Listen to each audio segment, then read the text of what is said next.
You're on Joy News on television, and let me also welcome our listeners who are joining us on Joy FM because we're live on Joy FM as well, and that's why Kojo Yang Singh is here. That's right. This is still the Super Morning Show on Joy 99.7 FM, but we're also live on your Joy News channel across the nation. And there's a reason for this. We have a very important conversation. We do. My name is Mama Viewuswabwaji. Now, for the next 3 days, starting today, ending on Friday, we're going to spend 1 hour with the National Democratic Congress. We're talking their manifesto, but today our concentration is on infrastructure, health, education, works, and water. And joining us for this conversation today is Mr. Jacob Atule Adongo. He's a member of the NDC communication team. Mr. Adongo, good morning to you. Good morning. Good morning to you and your cherished viewers and listeners. Definitely. Before we even begin, we want to start off this way because Mr. Adongo wants to react to comments that the president did make somewhere in the Upper West region that some people have described as ethnocentric. First, we want to take comments made by Executive Director of the Media Foundation for West Africa, who spent time with us here on the AM show this week. Governance is about the development and the progress of this country. So if in the whole process of seeking to govern this country, what you do is to sow seeds of division, what you do is to pitch one ethnic group against the other, then at the end of the day, are you interested in governing a country that is divided, or you are interested in governing a country that is united? I'm wondering what the president would say now when he goes to a place like the Ashanti region, or when he goes to the eastern region, and particularly in the Achim area. Would he then be able to tell the people from the Achim land to say, vote for me, when you are the same person who is saying that the party, one party, doesn't really recognize people from the north, and so on and so forth? I am a Northerner, and I feel ashamed by that because I first see myself as a Ghanaian, and what I want is a country that is progressing, it's a country that is developing, and a country that creates opportunities for all. You expect that he would apologize for the comments that he made? Well, I hope that the right institutions would put pressure on the president to apologize. Or perhaps maybe it was out of the euphoria of the people around him that made him go that far. And based on second thought and reflection, I'm hoping that if he wants to convince us that he is the right person to lead this country, because I don't think that somebody who preaches, ethnocentrism is somebody who is fit to lead this country. And I believe that he would clear himself out of that. And if he doesn't? This was just a momentary thing. I believe that the people who may have done that in the past may have learned their lessons. And that is why in this campaign, that hasn't been a key issue until now that it is being raised by no less a person than the president. And I believe that the president is a very decent person, and I hope that he would come out to apologize. If he doesn't? To the people of this country. Well, if he doesn't, people can form their own opinions about him and whether or not he is the right person to lead this country. So that was Suleimana Brima. He is the Executive Director of the Media Foundation for West Africa, making these comments on the AM show here on the Joy News channel. Now, Mr. Adongo, you're welcome again, and this is an example of ethnocentric comments. There are many other examples, but I wonder, are there any circumstances at all under which the president of a nation with dozens of ethnic groups would be justified to make such ethnocentric comments as a channel for a political message? Thank you very much for the opportunity. I would first of all like to apologize to my cherished viewers and listeners that my voice is not too good. I'm a little bit under the weather. And so I just hope that we hear you clearly. Yeah. Your cherished listeners and viewers would accommodate the horrible voice I'm using here now. Yes, when I heard the director speak, I've forgotten the name. Suleimana Brima. I think we're incidentally Miss at the University of Ghana. When I heard him speak, I began to wonder whether he was in this country sometime now, whether he has been in this country for some time now, or he has been living in Azerbaijan or Ukraine. Because if I hear him if I hear him quite clearly, he did say that this year or this season, nobody has made such comments to the effect that I mean, they were canvassing votes for a particular sect to vote for them, or a particular tribe to vote for them. Because I did hear the running mate of the NPP, Dr. Mahmoud Bawumia, say to all Muslims that Muslims should vote for him because he was a Muslim. I didn't hear these senior journalists condemn Dr. Mahmoud Bawumia. I didn't hear public opinion outpour on Dr. Mahmoud Bawumia for making such comments to the effect that they needed a Muslim at the Flagstaff House. I mean, you and I know how religion can polarize a country to the extent that for him to make that statement and did not attract much criticisms was, for me, heavily hypocritical. But what did the president actually say? The president said, look, in the northern part of this country, the NDC has done so much for the people of the north, and that it will be appropriate for the people of the north to reward the NDC for the development project they have brought to the north. That, look, I am your own person, and I have done so much for this part of the country, that the NDC as a political party is noted for bringing massive development. Let us remember, he was speaking to a particular people for votes. He was speaking to the people of the north, appealing to their conscience to vote for the president. What would you want him to say? Do you want the president to say that you people have not done well? We have not done well for this part of the world, when the developmental projects have been dotted out in the northern part?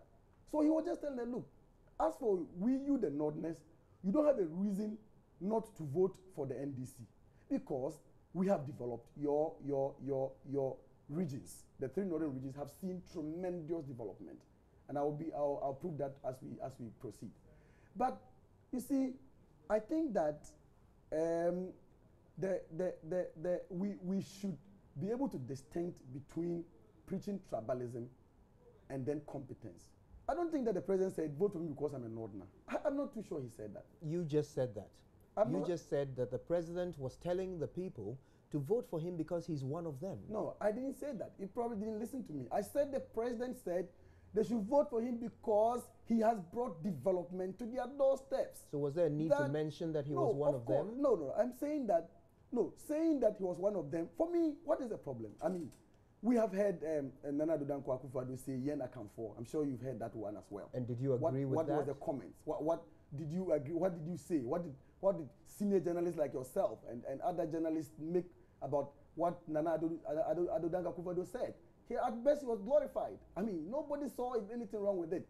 In any case, you see, I don't see anything wrong with a particular individual appealing to a certain constituency. Let us not forget, he was speaking to a particular constituency, and he was appealing to them to give him his support. And he was saying that, look, we the NDC identify ourselves with the northerners. He would, when he gets to Tamale, Kumasi, he would tell the people of Kumasi that, look, the projects we have done in Kumasi, we identify ourselves with the people of Kumasi. We have done so much projects in Kumasi. We have built a huge interchange, a market that we are building. And if you see that market in the KJTM market, I'm sure you found time to look at those pictures. You realize it is one of the heaviest facilities any president has ever done in this modern. So, Mr. Adongo, you certainly disagree with people who think the president should apologize. Absolutely, but what I'm saying is that if the president is in Kumasi, he would also tell the people of Kumasi that I have done so much for you, so much so that you need to identify yourselves with me. If he goes to Cape Coast, he will tell the people, I've built the Kotokoro market, I've put in the Commander Sugar Factory, I've built the sports stadium in Cape Coast. So I have done so much for the people of Cape Coast. So the people of Cape Coast will identify yourselves and vote for me. In the northern part, he's telling the people that, look, I have done so much for you. I have put in a lot of infrastructure. I've built your roads. I've built your schools. I have done so much so that you need to vote for me. And so I don't think there's anything wrong with it. It's just, crying where there's no roof. How about what he says about pitying northerners who would vote for change? You see, once again, let me come this way. For change, he's pitying people who would decide not to vote for the president because he thinks that if you vote against the president, you are taking the development of this country back many years. We have laid the infrastructure if you look at IMF, all the big think tanks, international think tanks, they are saying that next year will be a robust, the economy will be robust, the economy will grow, the economy will develop. That is what they are saying. And the president was saying that, look, if you Northerners decide not to vote for me, a progressive person, he's looking at he as an individual. Not remember he was speaking to the people of the North at the time he was speaking. I'm sure if he was speaking in Cape Coast, he would have said the same thing. That if you people of Cape Coast vote against me, you would have taken this country back many years ago. Do you remember what Kwame Nkrumah said about his overthrow? He said Ghana had gone back some 40 years. And that is what the president was seeking to say. That as the fact that the economy is on track, the fact that Dumso have been fixed, the fact that we are building factories, the fact that we are employing Ghanaian youth, the fact that the economy is now grown and is robust, the fact that we've been able to reduce deficits on our budget. He is saying that all these good things I am doing, if you vote against the president, John Dramani Mahama, you will be retarding progress. And that is what the president said. What is wrong with that? I think it's time for us to start our conversation on the manifesto of the NDC. This series of programs from now until Friday are designed to give us an insight into what the ruling party intends to do for the country if indeed they are to win this election and gain another 4 years in office. And they'll also be talking about what they've done. So I want to start off this way, Mr. Adongo. Let's start with education. Yep. Because I'm reading in your green book that you've made very significant progress when it comes to the area of education since coming into office.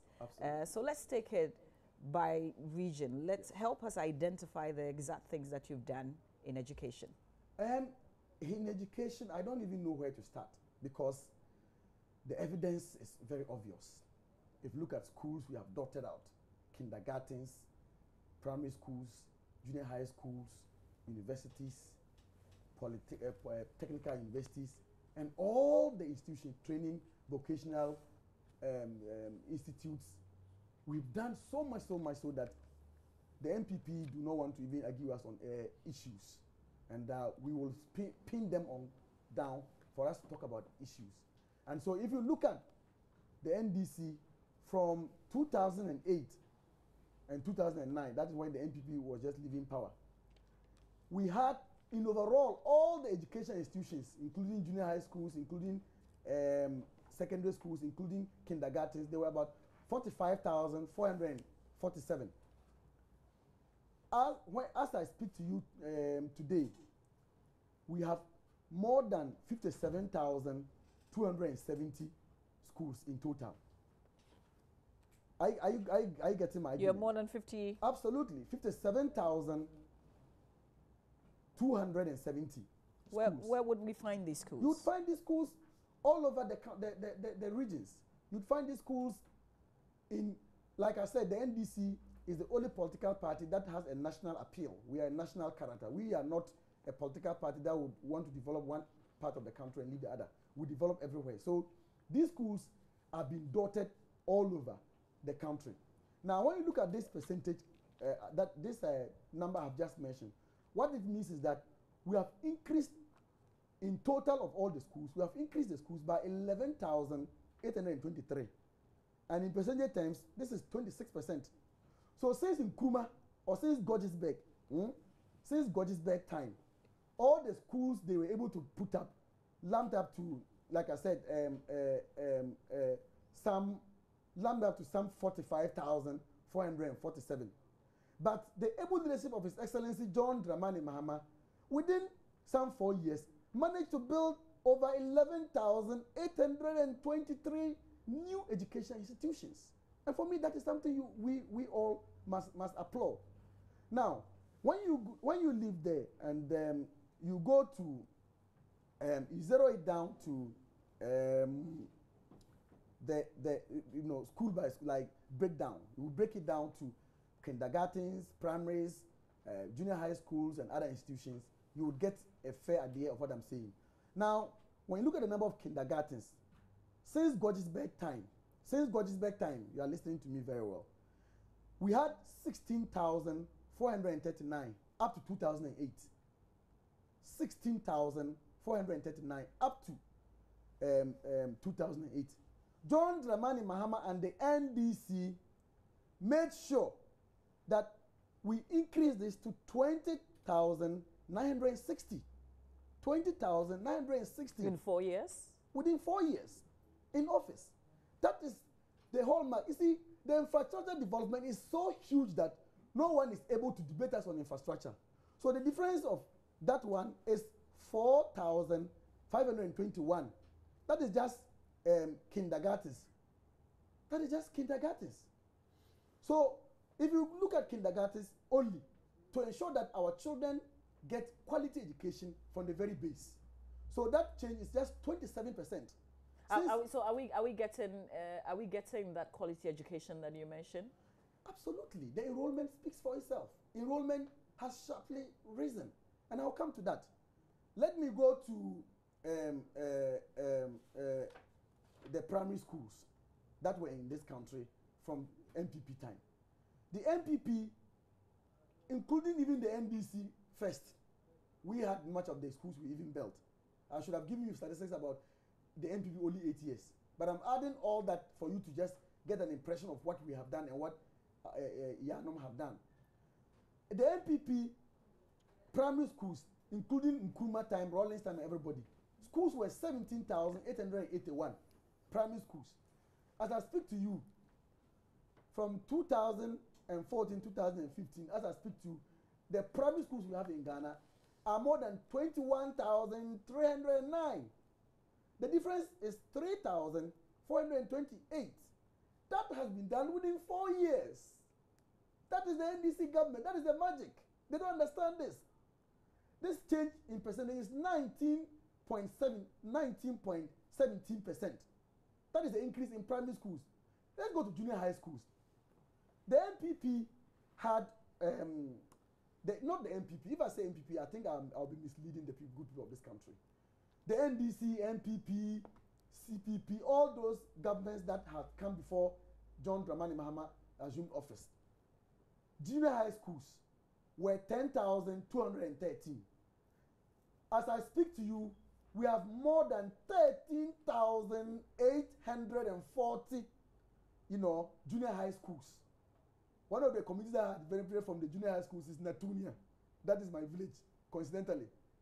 We have other villages, other areas, in communities dotted around the country that have benefited from brand new junior high schools. And the percentage difference is 3.6%. That's the change. I mean, and these schools that you mentioned, these are schools that are opened. The students Absolutely. in the school, these are schools that are running. These are schools that Ghanaian children have given. I'll give you the enrollment figures as we go on. Just give me some minute to develop a point, and I'll come back to that. Sure. Senior secondary schools. Since the Gorgesbergian time, we have 670 secondary schools up to MPP. 670 secondary schools up to MPP. Those were the schools we were able to make. Now, when you look at NDC, 2014 up to 2015, we have done 840. 840. I mean, if you add the total, it's 840 now. 840. So the difference is 170 new secondary schools. Within 8 years, we've put in 170 schools. Do you understand? Mention 10 schools that were put up by the MPP. If you mention 10 new schools that were put up by the MPP, I will tell you that they did very well. Just 10. They don't have that record.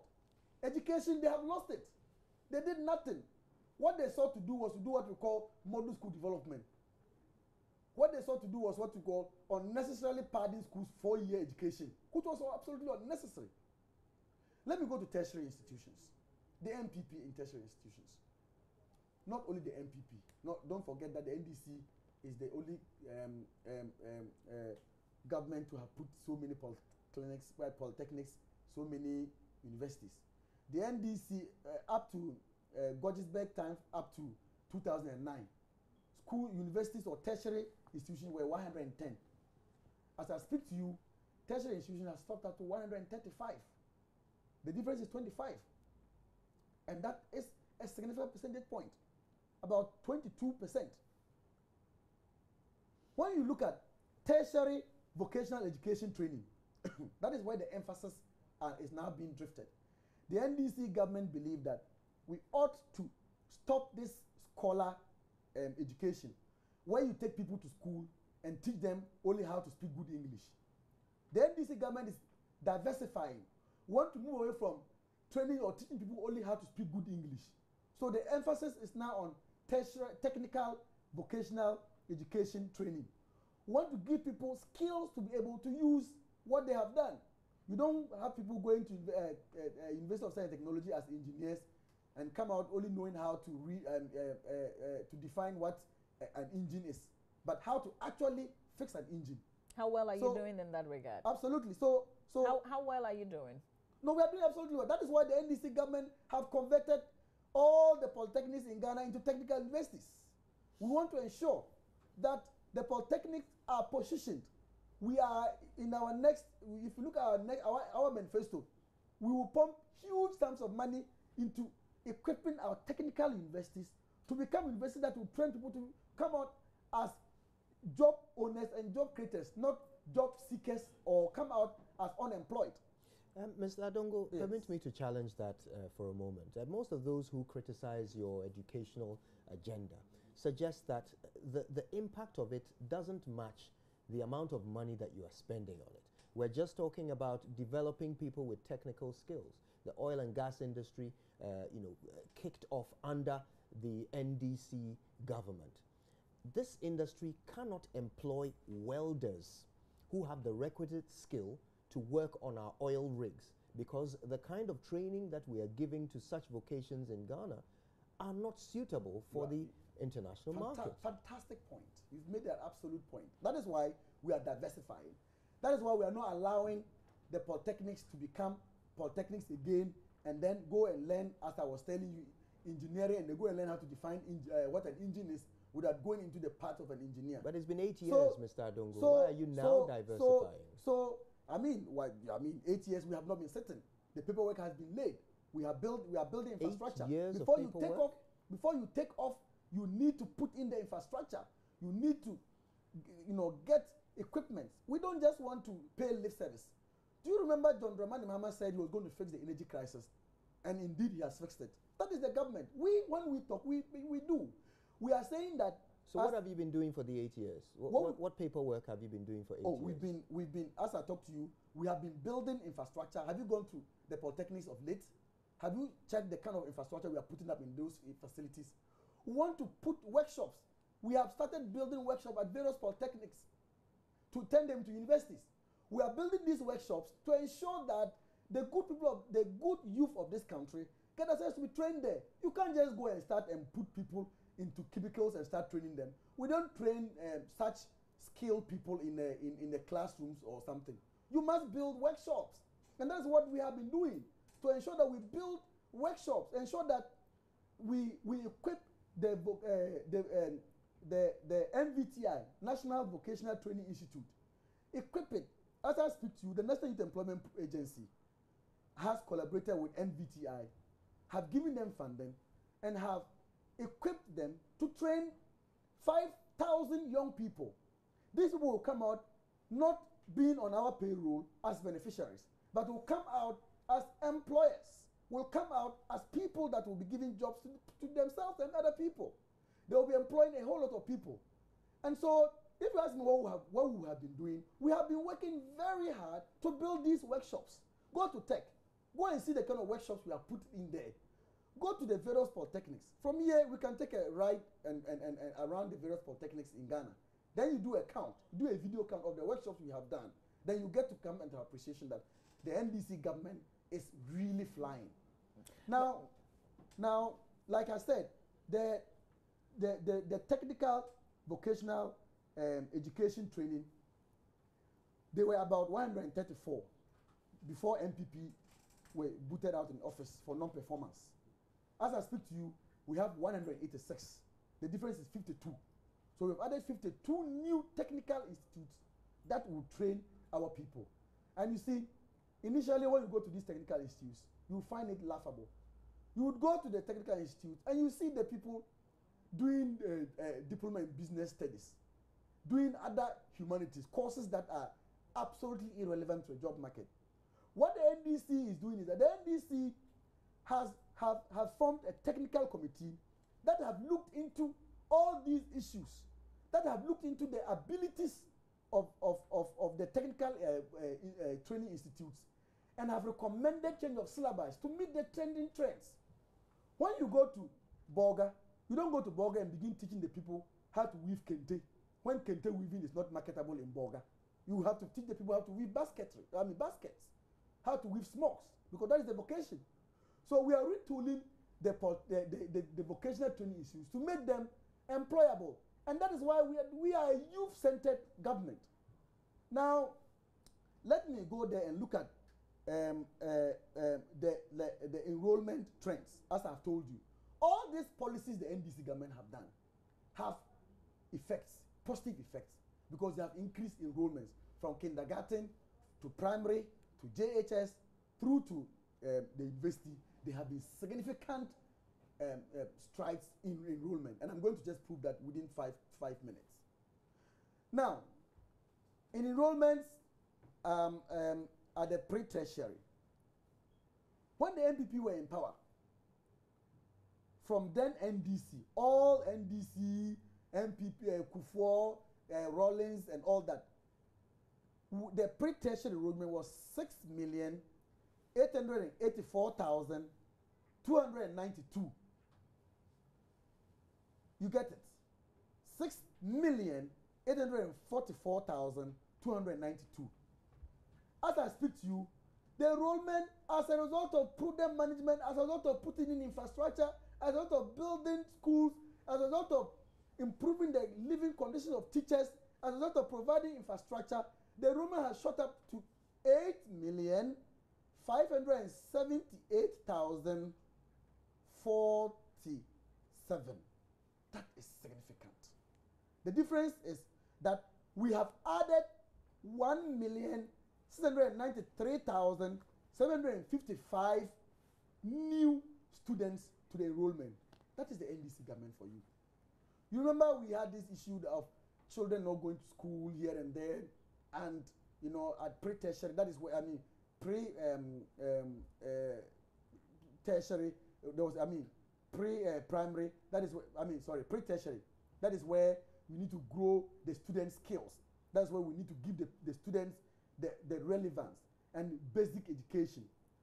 And we say that we have done a lot to ensure that the good people of this country are benefiting, young people are benefiting. So okay, you look at the figures I've given you. But if you have a question, we can proceed. Sure, Mr. Adongo, first of all, you're still listening to the Super Morning Show on Joy 99.7 FM. You're also watching the AM show here on the Joy News channel. This is a paid interview with the NDC, exploring aspects of their manifesto. There will be another tomorrow and a final one on Friday.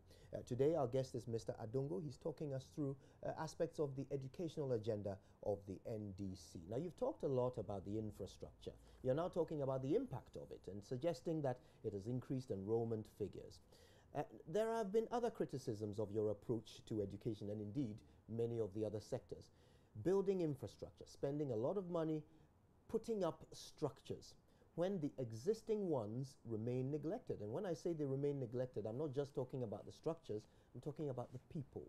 There are schools right now where headmasters are still hiding under their desks when the people come to collect their money. The school feeding program is suffering delayed payments. Teachers, you talked about improving the quality of living for teachers. There are teachers who still are fighting to get their arrears paid. So when you spend so much money building new schools for more children to come along and not be able to pay for their food, for more teachers to come along and not be able to pay for their salaries, do you not find that perhaps you are concentrating on the wrong aspect? I'm rather surprised at your analogy. This analogy is more like accessibility and quality. I mean, we, the NDC, believe that education must be made accessible to every Ghanaian. every every Ghanaian must have access to quality education. And so you're asking me a question as to preferring to get a school to attend and then not getting a school to attend and sit in a chair. Which one do you think you would prefer? If they ask you, your child wants a school to attend, your child doesn't even have the school at all to attend. So should you build a school for the child to go and, you know, sit down on the floor and write, or you should just forget and then you give other people who have the place so that other people don't benefit? We are not like, we are social democrats. We want to ensure that every young Ghanaian who wants to go to school and has, whether you have money, you don't have money, whether you can pay or you cannot pay, we give you the opportunity to go to school. And so our focus is on infrastructure. But I am not aware there's anybody we have employed that we are not able to pay. There's any teacher we have employed we are unable to pay. And as I talk to you, as you would have been told, Ghana Education Service have gone ahead to employ all trained teachers. As I speak to you, just give me a name of a trained teacher that is sitting in the house without being employed. And I'll tell you that the trained teacher is probably not you know, up to going to find a job, because we have absorbed all trained teachers. So you're saying here now that there's no trained teacher who doesn't have a job today? I'll be so surprised, because we have posted all newly trained teachers. Mr. Adongo, but that is actually worse, isn't it? They're not sitting at home, they're actually out there working, and their salary is not coming on time. No, you and I know that when you join public service, I don't know of multimedia, whether when you join a public service, it takes just 1 month for you to be paid. Well, it doesn't take 3 years, though. I don't know, but I'm not also too sure there's anybody who is on the payroll who is working for government as a teacher for 3 years and haven't been paid. If you have the examples, give them to me. And I'm telling you that there's no teacher that has worked for 2 years, 1 year, have not been paid. There were problems with teachers' absenteeism. There were problems with teachers that we posted and they were not working.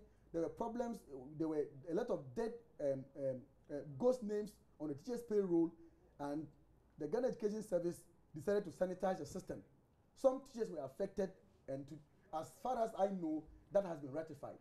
If you are telling me there are teachers that have been teaching for 2 years and have not been paid, I think that is just part of the media war against the ruling NDC. Because as I speak to you, to the information I have at my disposal, there's no teacher that has been teaching for even 6 months now that haven't been paid. Well, the Concerned Teachers Association of Ghana have given the government an ultimatum to clear their 3 years of arrears. Otherwise, they won't vote for your government. Are they a figment of imagination? No, you are talking of arrears. They are aware of what is happening. They should go and check their documentation. Some of them, many of these people who are, saying these things, do not have proper documentation. They didn't meet the validation that went through. And so for me, I think that it would be fair for them to go and check. For all you know, administrative reasons might just be the reason why they are not paid. But I can assure you that government is not owing teachers arrears for 3 years. Government is not owing teachers arrears for 3 years. Are you talking of salaries or you're talking of arrears? And you should be able to define between salaries and arrears. If there were some arrears given as a result of salary increment and all those things and they have not been worked out, that's a different matter we can talk about. But I can assure you, nobody has been working for the government of Ghana for 3 years and have not been paid. But there's another important point I would like to talk about, which is very important. Tertiary education. Tertiary education has seen one of the most tremendous improvements in Africa under the watch of John Dramani Mahama. In 2008, 2009, from Gordgesburg era, as I have always been indicating, the enrollment figures has been 154,446. 154,446. That has been the enrollment from the Gordgesburg era up to now, up to 28, when MPP mismanaged this country for 8 years. The NDC took over and increased this one by 31,384,005. Sorry, 31,384,005. 84,500. The difference is 159,399. That is a change of 103%, 103.26%. Can you get that? Kojo? Well, that is what the NDC has done. But we've got to wrap up on education and move on to health. Absolutely. We have increased access to tertiary education. We have given young people the opportunity to go to universities, to go to training colleges, to go to other places. But let me address this mischief being peddled by the MPP about training college allowances being withdrawn and nursing training allowances. In 2003, when I was entering University of Ghana, Legon, it used to be very difficult. If you were not connected to somebody somewhere, it was very difficult to enter Legon and other institutions. It was extremely difficult. For example, for instance, the training colleges, it was virtually impossible for you to enter a training college if you were not rich, because you have to go and buy your way through. Up to 2008, you had to go and pay huge sums of money to be able to enter to the training colleges, because at that time there was a quota system. That was when the principals had their milk day, and other people that were called Goro people milking these students because there were limited opportunities and limited vacancies. But when the NDC came to power, we realized that why do we have so many people that have qualified and want to enter the tertiary institution, especially teacher training colleges. So many of them were qualified. But because of the quota system, they were not getting the opportunity. So why don't we eliminate the quota system and give them the opportunity?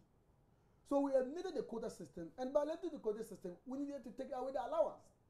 So as I talked to you, when we took off the allowance, the enrollment jumped by nearly 30%. By nearly 30%. So a lot of people that were going to be disallowed going to school, that were denied the opportunity of going to school, now have the opportunity to go to training colleges.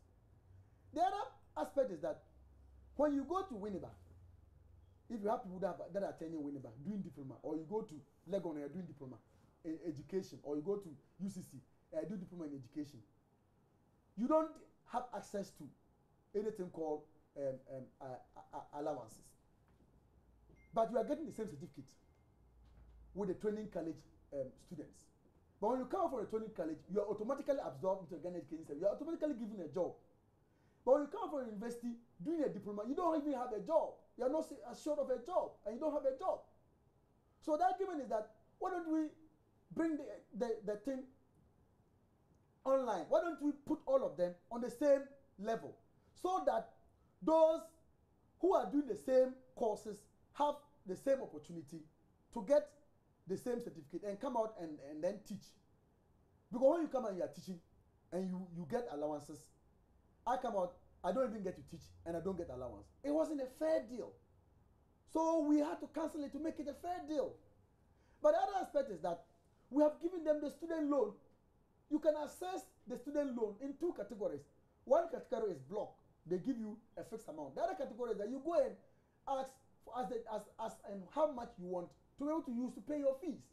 So for them to say that we have abolished the teacher trainees and then people are not going to school, it's even unfortunate and laughable. Okay. If you say, if you say we have abolished the teacher training colleges and because of that people are not able to go to school, why are we having increases in numbers? Why are the numbers increasing? That means people are happy and people are going to school. But the nursing training colleges, the reason why we have brought back the allowances is to ensure that we go back to Parliament with an act. To revise the act, because the Loans Act doesn't allow nurses to take the snake loans or to take the loans. So on a proper look at the law, we realized that we had to reinstall the nurse allowance and go back to Parliament and ensure that. Why didn't you go back to Parliament first before restoring? No, it is even illegal for us to have taken them off and then put them on the students' loan. So you now admit, the NDC government admits now that they acted illegally? No, when I say illegal, when I say illegal, nurses' allowances? No, when I say illegal, I am not saying that. What I wanted to say, sorry for my use of illegal. What I wanted to say is that it was, we shouldn't have taken them off we cannot let them benefit from the student loan trust until we go back to Parliament for Parliament to amend the law. And so we have decided that we need to go to Parliament for Parliament to amend the law before they can benefit.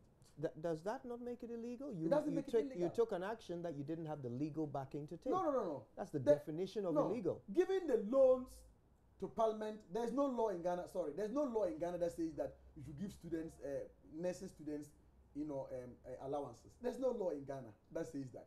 So we're not breaking any law. What I'm saying to you is that when we saw that there was a problem. We had created a problem because they wouldn't have access to the SNIT loan because the law doesn't permit them. So you're wrong. You are wrong in taking the action. That's why you reversed it. Well, you can say that, but what I'm saying is that we did not taking that action had disabled them because they didn't have access. They couldn't have taken the SNIT loan. Ms. Adongo, we've got to wrap up on education because it's 12 minutes after 9. We have to end this conversation at 9:30 on television. It's an extended one for the AM show, but the Super Morning show will continue. But let me just say one more thing on education, then we wrap up. I want to say that as a result of proper management of educational system, as a result of the fact that the NDC has done so well, for consecutive 3 years, both SS and JSS, West Africa examination, Ghana tops because we are doing well. So if we say the education sector is crumbling, it's collapsing, why do you always stop the examinations? So it doesn't mean that we are not doing well. It means we are doing absolutely well. Now, okay, I think it's time for us to move on to education for the benefit of our listeners. We have achieved parity with regards to gender. Now we have equal boys, equal girls getting access to education. That is the NDC government.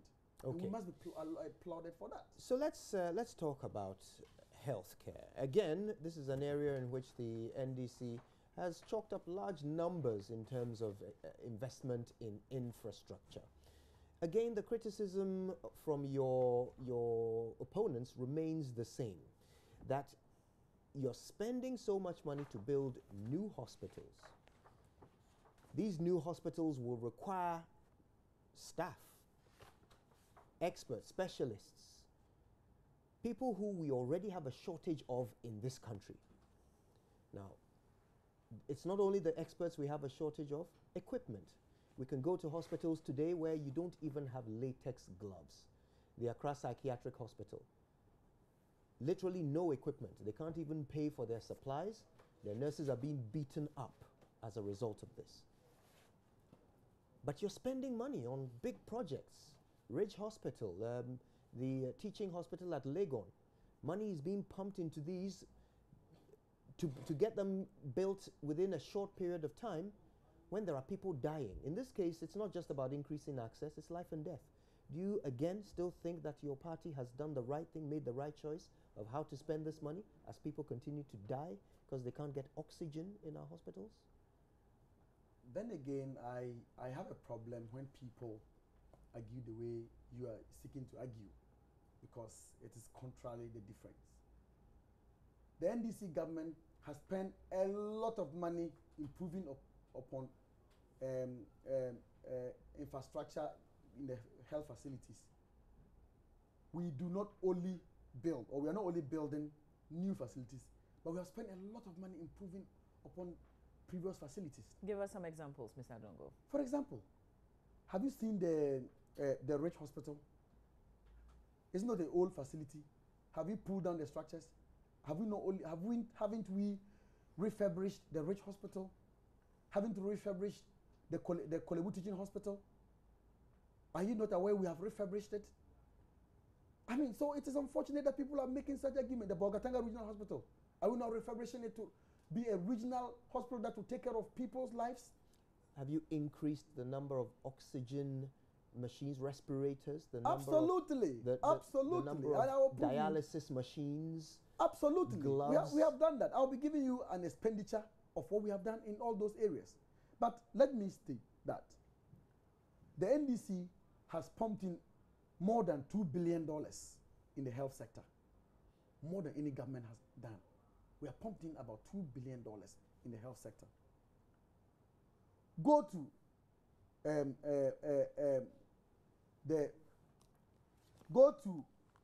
the teaching hospitals. We put up the hospitals. We're putting up 617 bed hospital at University of Ghana. That is my school, my school, University of Ghana. If you go and look at that facility, the NDC government have been able to build 617 beds. It's a new teaching hospital, comprehensively new with modern gadgets to match with. When you get to that facility, you might begin to think you are in South Africa or you are in somewhere around Asia. You wouldn't know you are in Ghana. We have brought them modern facilities. It is not like we've just put it in the building. Go inside and look at the building and do your research and come out and tell the group of this country of the work we are doing. Go to Tamil Teaching Hospital. We have expanded the Tamil Teaching Hospital, and we've been able to do a lot of good works in that Tamil Teaching Hospital. We're putting up 4 new regional hospitals. The NDC is the only government that has put in more regional hospitals than any other government. Let them come and let's debate. Where are the staff going to come from? The specialists that we already have a shortage of. Where are we going to find them? That is why we have built a university of allied sciences in Ho that is going to train medical doctors, that is going to train specialists, that is going to train these people to take up such responsibilities. Until they are trained, how will we run these hospitals? But do we wait for built? them to be trained, and where do we post them? When do we wait? Should the NDC government say, let us sit down and wait when they are trained before we now start to build? I mean, how do we develop a country like that? Well, Mr. Adongo, as you know, the size of the problem is that as we speak, we have shortage of medical staff, as we're speaking. But that is why they are training. So we have to clear that shortage before we can then fill these new hospitals.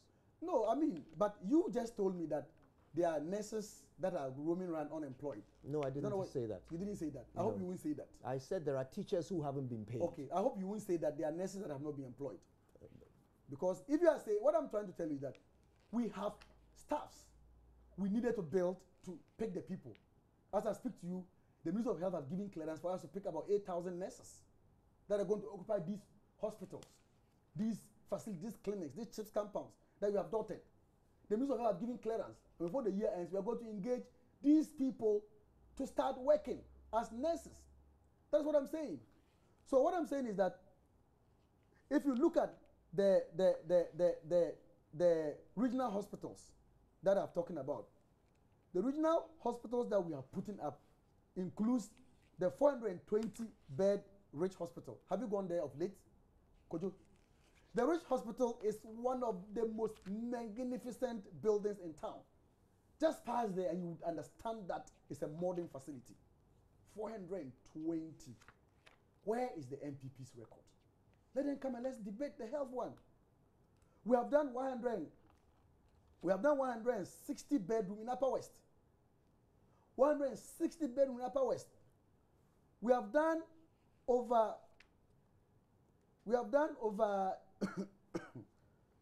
sorry. We have done over 250 bedroom in Ashanti region. So if you go to Ashanti region now, they have about 250 bedrooms that we have done at their regional hospital. I think it's at Takwa. We have done. Is that the Western region or the Ashanti region? No, sorry, it's not. Sorry, I don't get the name. Is it Tewia or Tewia? I'm not an Akan, and so my pronunciation is Tewua. That's how it's spelled, Tewua. So let me ask you this. Let me come. In Bogatanga, my own hometown, if you look at the MPP and since Gordgesbeck era, the bedrooms over there are about 160. The NDC within 4 years have put up 386 beds. That is the NDC for you. That makes us working very well in the health sector. We are putting up 3 institutional hospitals, which includes the 500 military bed hospital in Kumasi. I'm sure you are aware of that hospital. Yes, we're aware of you are aware of the 100 beds you're building. 104 bed police hospital in Accra. That we have finished. Mr. Adongo, we are also aware of the 130 bed maritime hospital pardon me, Tema. pardon me, Mr. Yes. Adongo. How does this solve the problem of the northern part of this country where 10,000 people share one doctor? That is, like I have told you, I believe you were listening to me say that we have put up a university that is going to train doctors, University of Allied Sciences in the Volta region, that is going to train doctors to decrease the doctor-patient ratio. I don't have the figures at the moment at the doctor-patient ratio, but I can tell you that the doctor-patient ratio has improved tremendously from the MPP era. You can check that, and it's a matter of facts. There are more people staying in Ghana doing medicine than they were during MPP time. During MPP time, because conditions were very harsh, doctors were running away. Nurses were running away. When nurses competed, they ran away to Europe. Well, you know, in this country, when our nurses were being taken away to Europe, today as I speak to you, we have a lot of our nurses staying in Ghana to work. We have a lot of our doctors staying in Ghana to work because they are comfortable, because we are providing them jobs. And so they are comfortable. Give us the figures. How have the doctor-to-patient ratio improved? No, like I have just told you, I'll give you that later in my presentation. But I can assure you that the doctor-to-patient ratio has decreased. I mean, has increased. More doctors now attend to less patients than we had previously. The assurance will come with the figures. Because sometimes in WA, during MPP era, there used to be one doctor attending to the whole region. I mean, I'm telling you, one doctor attending to the whole region. As I put to you in WA Regional Hospital, we have more than 5 to 10 doctors in that region. Go to Upper East, the same thing. Go to Northern Region, the same thing. And initially, when you post these doctors, because these doctors' salaries were not enhanced, they were run away. They didn't stay in the Northern Region. But because we have built infrastructure for them, we provided courtesies for them, they rather now want to stay in their regions and work. That is the job the NDC government is doing. Okay. Mr. Adongo, unfortunately, we have about 4 minutes to wrap up on this conversation. Then We're going to spend the rest to of the time on water because. Oh dear, that's a pity because we do have to talk about mental health care, which unfortunately your entire manifesto doesn't even mention once. Not a peswa dedicated to mental health care. No, I don't agree with you. I believe you were not reading our manifesto. Perhaps you have been reading a different document. Show us because where you say our manifesto says that we are going to build new mental health facility. We are going to send collapse Accra mental facility, and in fact, the focus now is to integrate. You're getting rid of the Accra Psychiatric Hospital. We are going to add it to we are going to, because which page of the manifesto talks about this? No, when the president did his abridged presentation, I don't have the this and the. When I'm coming tomorrow, I'll come and show it to you. But let me say this, that we are interested in community mental health than bringing the people to a particular center to giving them health care. We don't think that bringing the people at a particular one point place will do the magic. We want to send them to the various communities and treat them. So we are making healthcare accessible, mental health care training a priority at each institution, each nursing training institution. We are ensuring that these people are also giving mental health training so they can handle them. Why do we have to bring these people to Accra and then train them? When you do that, the problem is that when they go out to the communities, they are not accepted. So our focus is not to segregate these people and treat them differently. You and I know that everybody at a point has a mental challenge. Even as I sit here, I'm sure my doctor will tell me I have a mental challenge. So we are interested in, ensuring that mental health training is now at the community level. That is why when we go to community nursing, we even have what we call mental community nursing. That was brought by the NDC government. So what are you talking about? Well, Mr. Adongo, I still challenge you to show us where in your manifesto I am saying to you, talk I am about going this. to But give perhaps you we should the touch on water? Yeah, we're definitely. And you want to spend the last few minutes that we have left, Mr. Adongo, on water. Oh, on water. Water, the NDC on water, hey, we are number one. What I mean is that we are number one with regard to provision of water. Before we left power in 2000,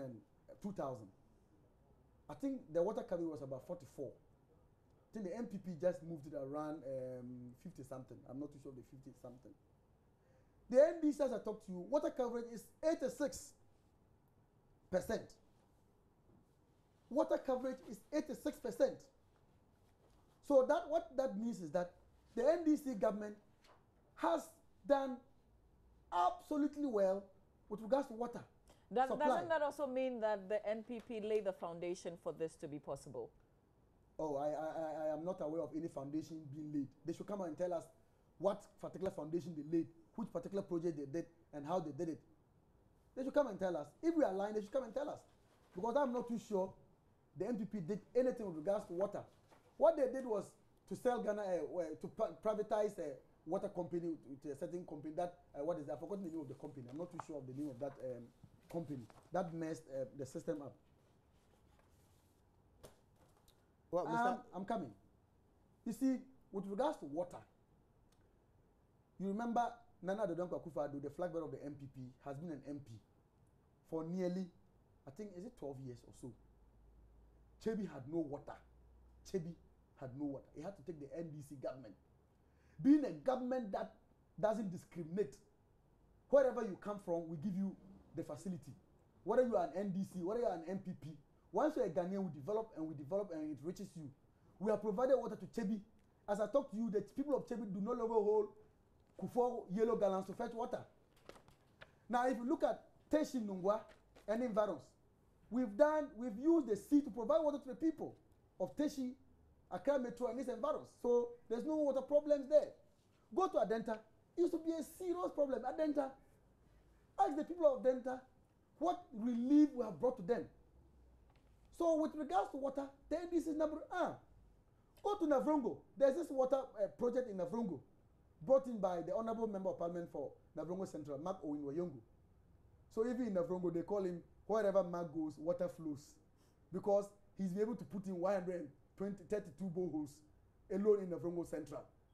There's a water flowing, a community water system, smaller community water system. So, Mr. Adongo, on your wherever Mr. Wayongo goes, water flows. We've got to end this conversation because our time is up. Just 1 minute. Yeah. We don't have a minute, but also to remind you that this is a paid-for conversation. So from beginning today, tomorrow, ending on Friday, we're going to spend 1 hour with the National Democratic Congress.